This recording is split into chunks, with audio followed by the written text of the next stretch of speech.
Mark, tonight in Medical Rounds, the signs may be subtle or hidden. We're talking about heart attacks tonight. Do you know all of the warning signs? To highlight National Heart Awareness Month, we have Dr. Tal Azemi, an interventional cardiologist at Hartford Hospital, joining us live with some eye-opening information you need to know about. Thanks so much for joining us, Dr. Azemi.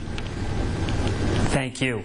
Well, let's get right to it. What is the difference between a heart attack and sudden cardiac arrest?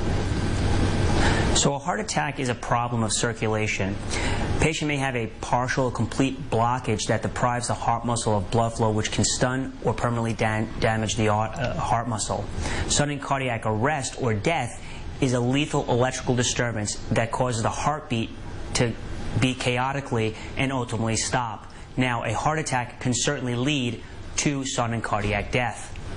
Let me ask you this. I think it's important to just tick off some of the symptoms of a heart attack. Most of us know crushing chest pain, profuse sweating. What are some other symptoms that should be added to that list?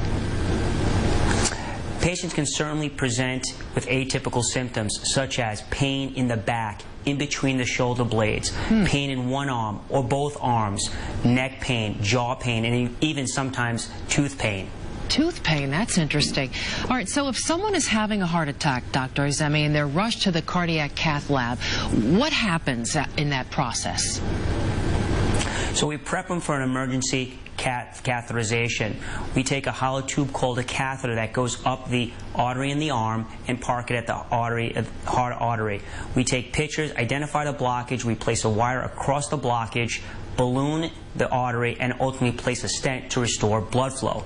Some patients respond nicely to this therapy, other patients don't. Sometimes we have to turn to advanced life therapies such as devices like ECMO. Give us a preview. I understand you'll be discussing your upcoming class soon. What will you be talking about in that class next week? On behalf of myself and Eric Olagino, we strongly recommend that people attend this free educational seminar. Not only are we going to talk about heart attacks in great detail and how we treat them, but also talk about ways to prevent coronary artery disease. All right, good to hear. There'll be some great information there. Thank you so much, Dr. Azemi, for this eye-opening information. Tooth pain, that's something I didn't know.